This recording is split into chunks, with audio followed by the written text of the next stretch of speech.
Welcome to the CSR Universe Leaders Talk, a segment where we engage with change makers driving purposeful impact across sectors. And today we are privileged to be joined by Mr. Paul Abraham, President of the Hinduja Foundation, the philanthropic arm of the 110-year-old Hinduja Group, a legacy institution rooted in values driven business and nation building. A seasoned leader whose journey bridges corporate excellence and social innovation, Mr. Abraham brings a unique blend of purpose, pragmatism, and a passion to his role. With a career spanning over 38 years in banking and senior leadership roles at institutions like IndusInd Bank, ABN AMRO, and ANZ Greenlace, he now steers the foundation's mission of integrated rural development, anchored in four key pillars: education, healthcare, water conservation, and sustainable rural growth. And under his leadership, the foundation has evolved from traditional philanthropy to a model focused on systemic. Also wears many hats as an art collector, environmentalist, and the founder of India's first digital museum, Sarmaya, and an active voice in heritage conservation and early stage innovation. And of course, these passions seamlessly reflect in the foundation's initiatives where social impact blends with cultural preservation and sustainability. And in today's conversation, we'll be exploring how the foundation is expanding its impact through its flagship initiatives, cross-group collaborations, community-led heritage initiatives, while aligning its vision with India's developmental priorities. So, Mr. Abraham, a very, very warm welcome to you. It's truly a pleasure to have you join us today. Thank you very much, and I'm delighted to be here. Great. So we look forward to an engaging and insightful conversation here.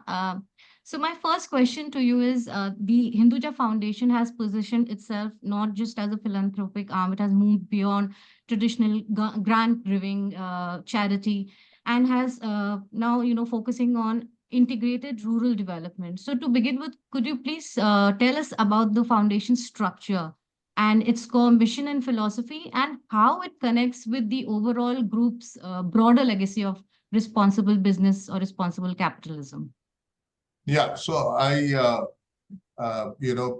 would like to kind of wish to believe that, when groups like ours, try to create social impact, whether Right. that is voluntary or compliance-led, the more coordinated action that we have, the better it is for not just scale, but Mm-hmm. also for achieving, alignment amongst the institutions. Now, we don't force anybody's arm. We actually have a structure where the foundation sits at the center of all Right. the social impact activities. Along with the companies, we conceptualize, our programs.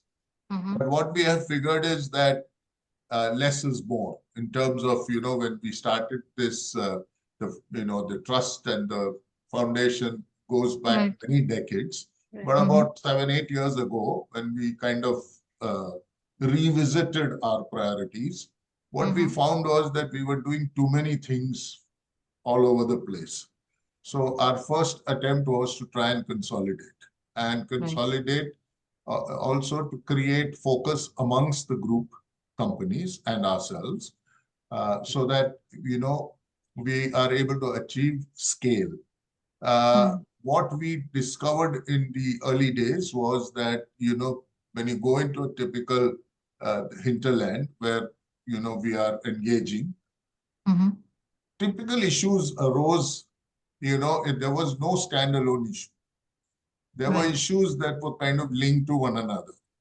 So in some places, a water stress situation created, issues around health. Mm-hmm. Uh, so one had to be connected to the other. There was no, way of, addressing the health situation without creating security around a resource like water. Similarly, I think uh, there is a generation out there who's lived in a particular way. there is the next generation that is faced with all of these situations, and it will be their legacy and their can to carry. So Mm, awareness and education amongst that community. So we found that we had these three things which were linked to one another, right. oftentimes working in tandem, that address the eventual crisis or problem situation. So what we do is the foundation kind of conceptualizes at a central level the nature of our engagements. The group companies bring to bear the feedback from the ground, and Mm, they also help us with areas to focus on the regional communities to address what is unique in a particular geography, etc. And then we have entities on the ground who actually help with the monitoring, the management of the project. And I'll give mm, one example. mm, For in say Rajasthan, we started a very large intervention in the district of Alwar, and mm, it was around water, and subsequently now it's graduated into water, health, and livelihood. And for us, many of our group companies have joined, replicating that model in different districts of Rajasthan. So we started with Alwar, and now we are in multiple districts. And our interventions initially started with water because mm, the women were struggling, spending 4 to 5 hours trying to get water, including the children. So very early morning, they'd get up, they'd go to bring water. Then the children would be ready for school. Then the moment they came back in the evening, they had the second run to go and fetch water. mm, So when we kind of resolved that issue with an intervention over, say, 4 or 5 years, uh, the women naturally felt that they had time on their hands, and there were possibilities to move to utilize that time well. And so they started to, look at livelihood opportunities, local produce, marketing of local produce, tailoring, etc. mm, And we have a presence with Ashok Leyland in Alwar. mm, And Ashok Leyland therefore brings to bear many things that support the project. On-ground monitoring. We have right. engineers there. So when we do, supply side and demand side management on water, they are able to Mm, give inputs which are technical in nature. And then they're mm, able to monitor the, life cycle of the project. But also, they are able to then help with the next phase. So livelihood, they are able to offer jobs. They are able to take some of the produce for their own employees. There are thousands of employees there, and uh, they get involved on a day-to-day basis with mm, making sure that the project remains sustainable and ongoing. So you have a central thing, you have a company which is all over India. We have 13, 14 entities that are operating mm. extensively, both in urban and rural areas. So they bring feedback. And then we have actual presence on ground of partners and our own, corporate entities, either through factories or through branches, etc., who help with the very, very, ground up monitoring and management. That's a wonderful and structured and organized approach to actually addressing the issues on ground. And as you very rightly mentioned, that these core areas that you cater to, which is education, healthcare, water, and rural development, they are definitely interconnected and cannot be looked at, as silos, as independent issues. So I just want to know why were these themes chosen by Hinduja Foundation specifically? And also, we would like to hear if there are some impact stories that reflect this interconnectedness, how you approached this Yeah, entire initiative. Yes. yeah. So, I mean, all over the country, when we were kind of doing our early research on what is the felt need and what is it that is, something that will make the most impact. So, Mm-hmm. give you an example. Again, Uttarakhand is a place where we operate, the bank operates, Ashok Leyland operates, other group companies operate. And one of the things we keep hearing from the hinterland was you know, water. The Himalayas, we always, think is abundant with water. But the tragedy is that, because of the rampant deforestation, because of, sometimes, it's a bit of a chicken and egg because you need infrastructure, you build roads, you cut the mountainside, and oftentimes that derails the natural aquifers. So you Mm. cut the mountain, there's a natural aquifer that's flowing, and that gets cut. So that water starts to spill onto the road and not go to its eventual destination. So these kind of things were happening, and as a consequence, the natural spring system, which used to feed most of the needs of the villagers, was getting totally derailed. No, so we had to do multiple interventions there. So we had to harvest whatever you have. We Mm. had to revive the springs, and we had to also cater to the disruption, mitigate the disruption that was happening, Right. for example, through deforestation. So, we used to have spring sheds. So if there is a spring at the bottom in a village, the Mm-hmm. spring shed, which feeds that spring, may be a few kilometers away. So we do hydrological studies, we do, drone mapping and all of that. And we, Mm-hmm. figure which is the spring shed that supports a particular spring. And there we revive through, many technical and vegetative interventions. So we have rainwater harvesting there, which goes into soak pits to revive the springs. We plant trees, we do contour trenching, we do all of Mm. that. Okay. So now you have a situation where in a particular geography, the water situation is returning to normalcy. And then the many next level issues that were there, maybe a second crop, maybe time on hand to do uh, value add, So, for example, in Palghar district, Mm-hmm. once the agriculture things, once water stabilized, then agriculture stabilized, then you Mm. have, intervention which manages sustainably endemic species of plants and the produce that comes from that. Initially, we started with Mogra being bought to, say, Nasik or Bombay markets. But then we also had cashew.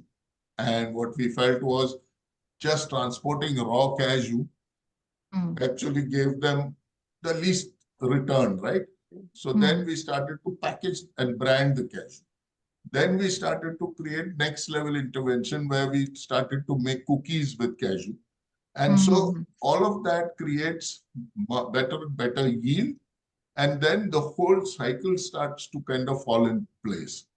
And then the children are able to come to school. In the past, the tribal schools in Palghar and Jawar Taluk and all that, we had interventions in about 100 villages. The children would come, not to sound cynical, but essentially it was to, ensure attendance. So you have a midday meal scheme. The kids Mm. came, parents sent them so that, they were unable to afford 3 square meals. So at least one proper meal is available in school. But Mm. what we have seen over a period of time is that the cognitive skills of the children Mm. change with better nutrition, their ability to absorb, all of that changes. So, the interventions and the purpose also evolve, with the Mm. period of time. So, to answer your question, you may start in one place with one category of intervention, but you're cognizant of the fact that the beneficial flow will result in multiple needs that will come up, more evolved needs, more linked needs, etc. Yes, absolutely. And that's why your Road to School flagship program and its extension into Road to Livelihood it actually demonstrates the scale and impact of how, integrating all the issues together and addressing them in one go. So I just want to know what role does technology play here? I mean, how are you leveraging technology to amplify your efforts? And if Yeah. you could just briefly share a little bit about your flagship programs and how they have actually evolved over the years. Okay. So in education, as you mentioned, what we have a branded flagship called Road to School, and almost all our companies are collectively involved in that. We are now, almost in 15 states of the country, and it's almost reaching 500,000 children, in terms of the beneficial impact. Almost in entirety, the interventions are through the government school system, right? Right. So again, nature of intervention initially started with supplementing resources in the schools. Mm-hmm. You sometimes had, I've been to some of these remote schools in places like Gudalur and all in the, Nilgiri mountains. And you have a situation where school has 30 to 40 kids, one teacher and one assistant, you know. Mm. And what happens is the typical school system is that, often the same space is being shared by multiple groups. Right. Sometimes it's only the same teacher teaching multiple groups. So I think it becomes lowest common denominator factor Mm. comes into play. So very often children who are slower, who are not able to keep pace, kind of fall off, the edge of the table, and they're lost to the system. They don't return, they feel frustrated, they don't Mm. understand, there's no one to handhold and all. So one of the initial interventions was assistance with resource supplementation in some of these places and remedial management. So when a kid is struggling, you give handhold that kid so that the kid is able to return to the mainstream and sit with the, peer group and progress. Then, like I said, in some states, for example, in states like Odisha, we felt there were issues around nutrition, Mm. and we also felt there was issues around parenting. So what was happening is, and that is something we learned in COVID, that when the child is at home, the only reference point in the COVID environment was either the parent or somebody close by in the village. They had no access to teachers and things like that. And Mm. what would Mm. happen is very often the parent would throw up their hand and say, I don't understand, I'm unable to explain. So we had to start a supplementation program, which was called Road to Parenting, Good Parenting. Okay. So what we did was we got the parents as a community involved in trying to understand the child's need and Mm. pick up the signals. They don't necessarily have to provide the answers, but pick up the signals. Then what we did was we started to look for supplementary resources in the village context. So we had other senior students who may have passed before to be reference points. A retired teacher or a retired, other government employee who had the basic ability to take the kid through or handle the kid in some of the very basic requirements. So that program happened. Then we started to, do arts-based interventions and things like that. And often what we would do is to supplement some of this with basic technology so that they would be able to see downloads happen on an iPad Okay. or a tab and Mm. collectively learn. And what we do internally is we kind of monitor where in the stage things are. Now, Mm. over 4 or 5 years after the intervention in foundational literacy, what we were starting to see was the kids of 10th and 11th were getting ready to move into the next phase of life and often were ill-equipped. So they didn't know what career choices to make. They sometimes had issues with confidence, so talking and standing in front of an audience, making a presentation and all of that. So we started to do a program which we branded Road to Livelihood, which ensured that this group of kids who are now ready to move into the next phase of life were equipped with some of the basic tools essential for So whether it's a soft skill, whether it is a computer operating skill, or whether it is in having some of them come to our factories and do technical mechanical skills. So we have a Blessings Institute in Uttarakhand. We had a Hmm. lot of stuff happening here in Vapi with some of our factories where these kids are brought there and taught technical skills, and then they go back to their local context and do that. At the back end, the software is absolutely essential. It's essential for, project monitoring and mapping. It's Hmm. essential to capture milestones. It's essential to capture metrics and impact. It's Hmm. essential to capture history and documentation. So we have, developed bespoke over the years with a partner called Impact Dash, a very elaborate system. So today, for example, you can go into our software and look at the dashboard at whichever level someone wants to Hmm. look at things. So you Hmm. can be, the trustees may want to see a big picture. Somebody further down may want to see a very detailed project report. The auditors may want to check on how money is being spent, how Hmm. milestones are being monitored. So for all of that, we have technology. Without technology, we wouldn't be able to achieve the scale that we have achieved because it's impossible to monitor, you know, thousands of students, hundreds Hmm. of Hmm. projects, which are in different stages of their life. So, and sometimes what happens is when we do our reviews, we discover the learnings, regional Hmm. disparities. Hmm. 100 rupees Hmm. goes that much further in, say, Rajasthan, because there is convergence. Government provides for funding assistance. Some other states don't do that. Hmm. So Hmm. you may have a situation where 100 rupees of a project has to be entirely funded. In some cases, community participation up to 20% maybe. So we do a 80-20. But in some states, the government contribution is also extensive. So Hmm. actually, our 100 rupees goes that much further.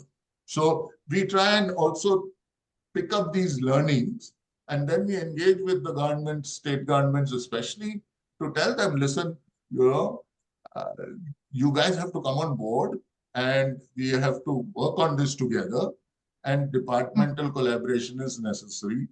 And sometimes what also happens is the continuity on the ground, because very often, in our case, the collectors play a big role. You know, the Okay. Okay. collectors get very involved, and Hmm. sometimes the collector is extremely proactive and sometimes totally disengaged. So while we are there as the common thread to provide continuity, ideally, we'd like the system to evolve and mature in a way that when we hand over a project, whoever's taken it over from us Hmm. is doing it not because one individual is motivated to push it, but the systemic support is available. Wonderful. It Wonderful. was wonderful. I mean, it was so good to hear such a nuanced approach you had in your projects. I mean, from road to school to road to parenthood. I mean, it's very difficult to have that kind of nuance in such large scale projects. So, congratulations for that. My next question was actually going to be on collaboration, and you touched upon it because it's not possible to scale programs without, say, collaborating with the government, first of all, and you would be having other partners, on ground implementation agencies. So could you tell me, how do you optimize your collaborations with, whether it is the government or implementation partners, even community members? You said you were involving, for example, in your education programs, you were involving retired Yes. teachers and old students. So how do you work on that? So, again, to give you an example that might illustrate this thing, we have a partnership with IIT. For IIT, there is a group who have all IIT alumni who have come together to work in the area of water conservation at a national level, right?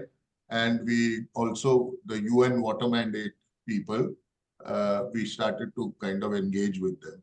Now what we are doing is we are taking a, what a basin, river basin view of things, and one of the projects that is being spearheaded by the United Nations is to talk of the 100 top river basins in the world. And we have a few in India. And what is happening is that when we talk to other organizations, and that could be government, it could be other NGOs, it could be some of these agencies like IT for IT. The thing that we get from feedback we get from the ground is often because of the lack of collaboration, there is sometimes more money going to a particular place, Right. and the absorption becomes a challenge. While in other places which need money desperately are dried up for funding. So what we are trying to do is to say, Ganga River Basin, take a basin approach and say that, okay, I'm operating in Bundelkhand region, someone else is operating, say, in Haridwar, Rishikesh belt, someone else is operating in another belt. Is there a way we can consolidate and coordinate our activities so that the maximum buck for the rupee that is spent is achieved through collaboration, so that the money is spread in a way that there is development all along the basin, and the collaboration manages that to achieve that. Otherwise, a lot of people will try and support projects which give high visibility near, say, an urban location. And I think it's only fair that the CSR monies that are spent, it's also important for the spender to get visibility, and I don't think there's any problem and anything wrong with that. The only thing is you have to balance it between visibility and impact, and try and see where can collaborate to get maximum impact. So many of our projects, so if you see in water, we have partners, in health, we have partners, and in education, we have partners. In health, we have a wonderful program around type 1 diabetes.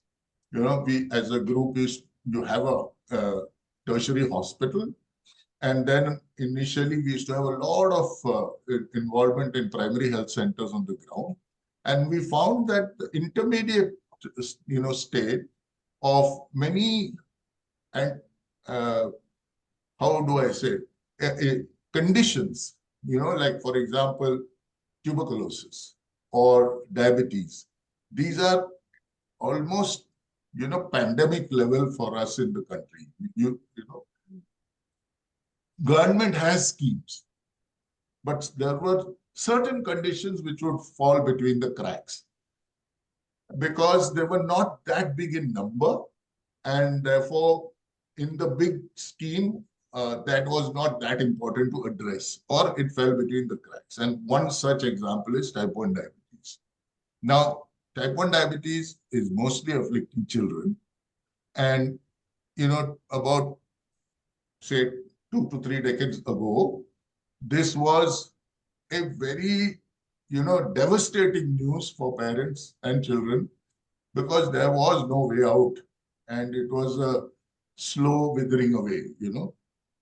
Now the interventions allow for the child to grow up into a healthy adult, pursue whatever activities they want, and live almost longevity-wise the same length of time you and I normally would expect to live, right?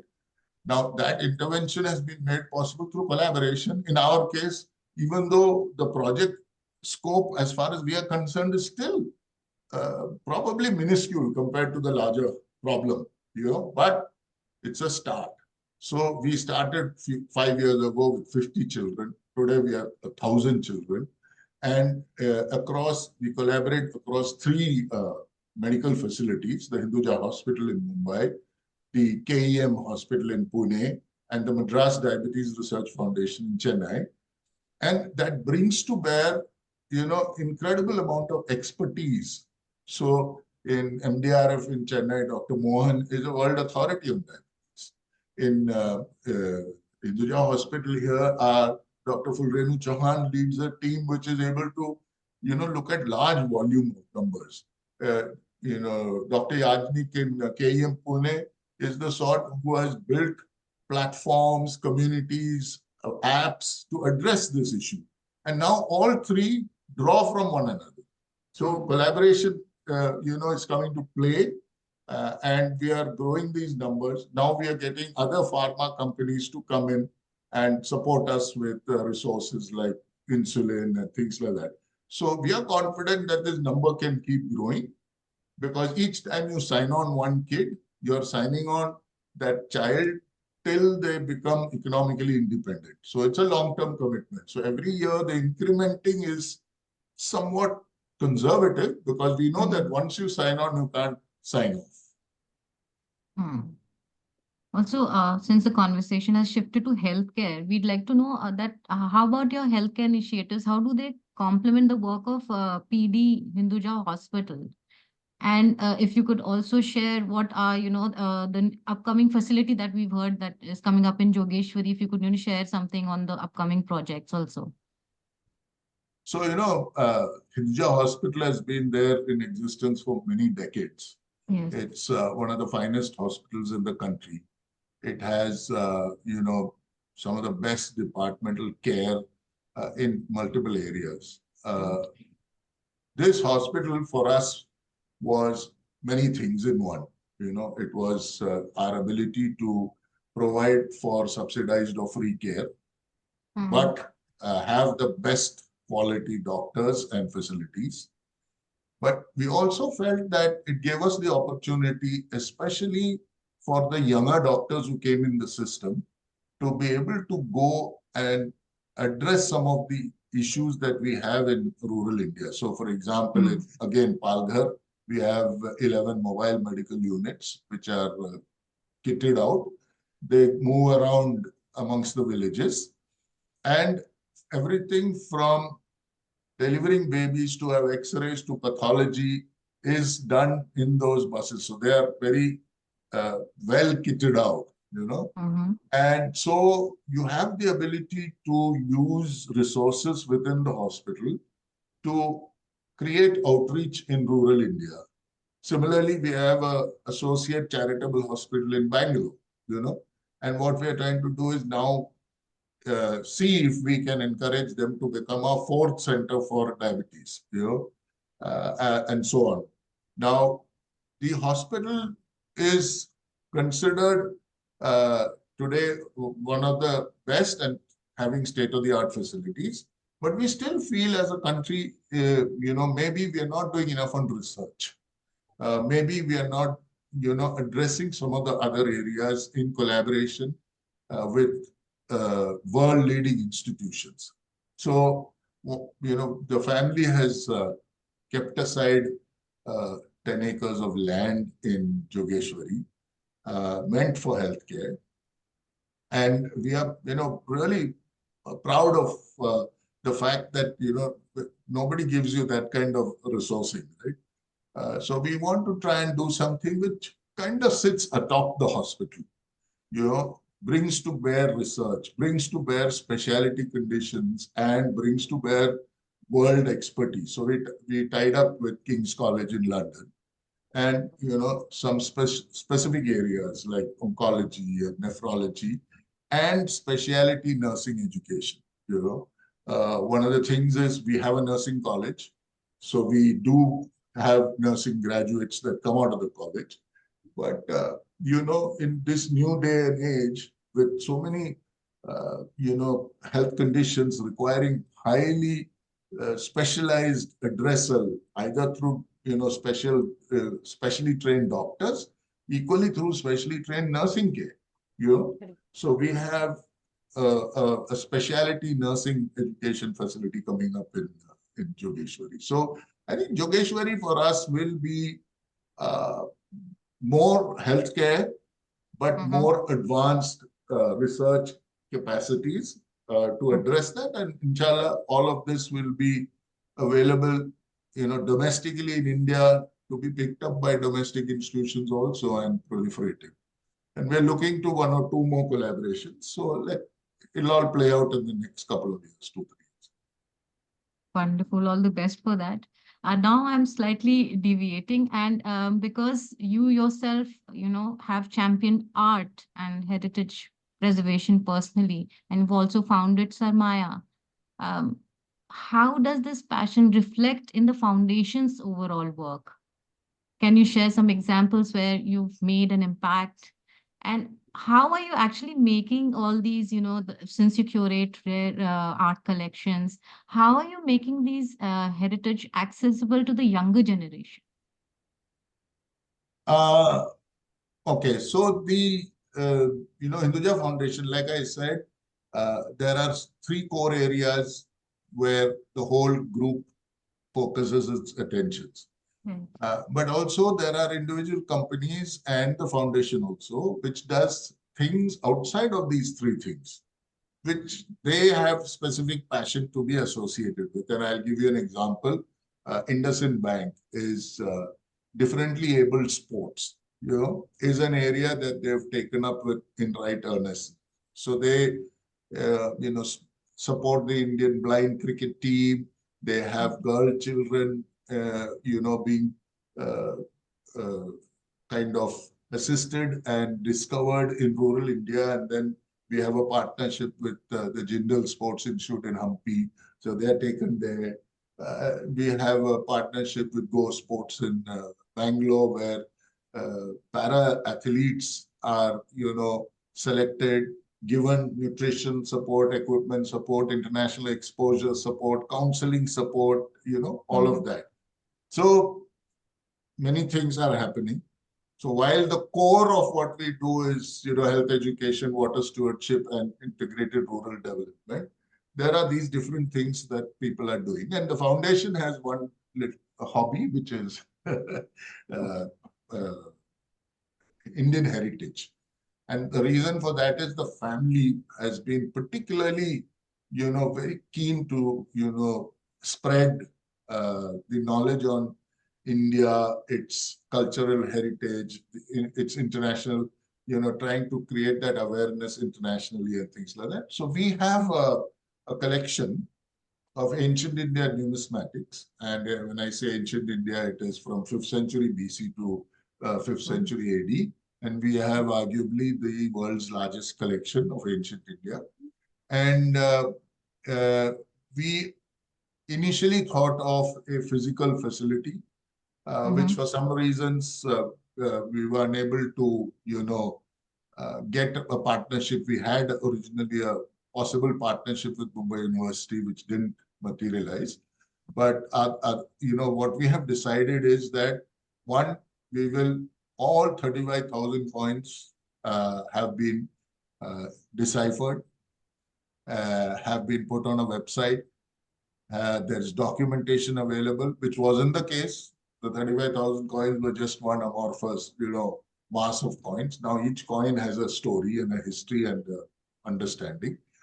We are publishing a series of books on these coins, which are authored by leading experts in the field.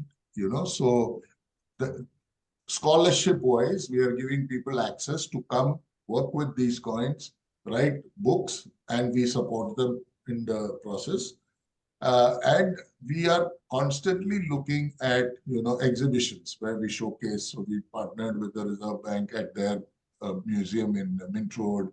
We went to, different parts of the country. We also showcase some of these in international museum shows and things like that. So the idea is to, propagate as much as possible. We are hoping that, we are talking to the government here.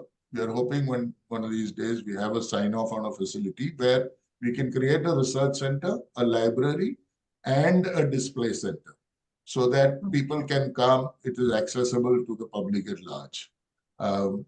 Inshallah, it happens soon. I hope so too. I just So, had a last. Just sorry, you had a question? yeah, that was the last question. Yeah, you can please go ahead, Shweta. That's all Yeah, right. actually, it's a little different from the set of questions we shared. But I was curious because when we talk about large family foundations like the Hinduja, a lot of their direction and their approach is guided by the family's own values and philanthropic, outlook. So, since you would be working very close to them, what kind of say changes or evolution do you see from the previous generation to the younger generation? Not only in the Hinduja family, but also in other families, family foundations, because they play a huge role in India's development story as a business and as a foundation.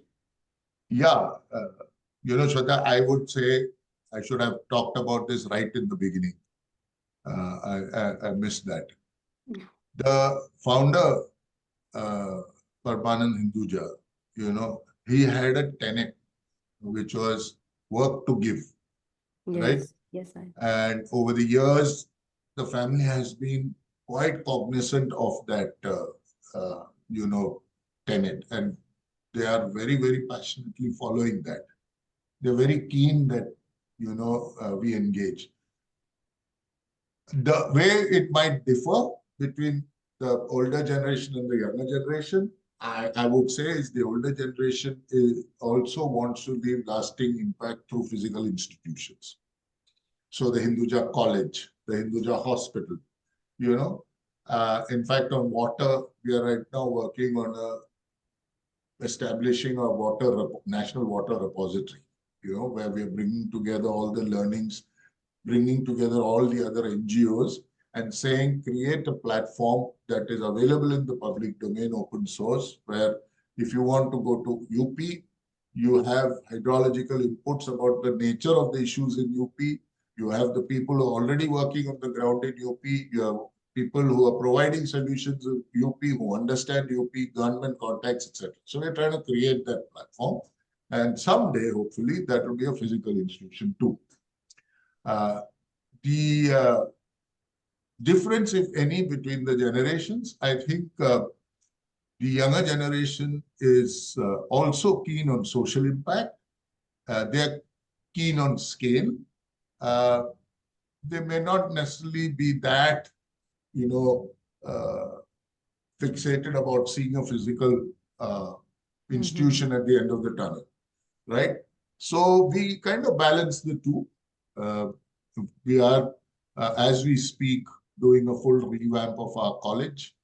We're going to build a new state-of-the-art building, which triples our capacity. We already do 7,000 children, students in our college, and the college is in the heart of Mumbai, so it's not easy. The healthcare facility will also be. So it kind of, provides for the physical space, which then in some ways is a long-term visible commitment. But at the same time, all our programs like the Road to School, it works. And, I guess in some senses, you do your bit and then you go away and you are left with the feeling, will they remember the contributions made by the Hinduja group, But I think if we have made the intervention and we have had a transformation, that in itself is, something to be happy about. And so we balance the two. So just one last question where I really want to know, aligned with India's larger developmental goals, what is the future for Hinduja Foundation? What would be the roadmap like? And also, according to you, based on your experience and exposure, what do you say are the most pressing call of actions that today's, CSR and development leaders should take note of? See, I think there are 100 areas where we need interventions. In India, I think we are too big. Our, footprint of issues is widespread, all of that. I feel one of our big priorities needs to be environment and, ensuring quality of life. So I would say, basic things like protecting of, forest cover. Because we are, when we come to water resources, we have glacially fed rivers, so the Ganga and the Yamuna and all of that. And then we have a vast majority of our riverine systems in India emanating from our forests. Now, if we, are not cognizant of that and we don't take that seriously, the forest cover biodiversity issue is a metaphor for many other resource issues of the future. You will have bad quality of air if you don't have trees. You will have no water, and you will struggle. And from the absence of those, you will have issues on health, you will have issues on migration, relocation, and all of that. So I would say, things like education, the government system is there. It needs supplementing and it needs interventions. Health, I think widespread access and availability is available through the primary health system in our country. I think, a lot of our emerging health problems are also related to, quality of lifestyle, quality of air, pollution, water contamination, this, that, and the other. So I think some of these things should be our national priority. Forests, biodiversity for riverine systems, and certainly protecting of our resources like water for absolutely crucial, because without water, we are dead. And I think we have a serious issue on water. Yes. 3-4 years ago, the Niti Aayog itself came up with a report saying more than 50% of India's acute water stress. Yeah. So that's not where you want to be. Thank you, Mr. Abraham.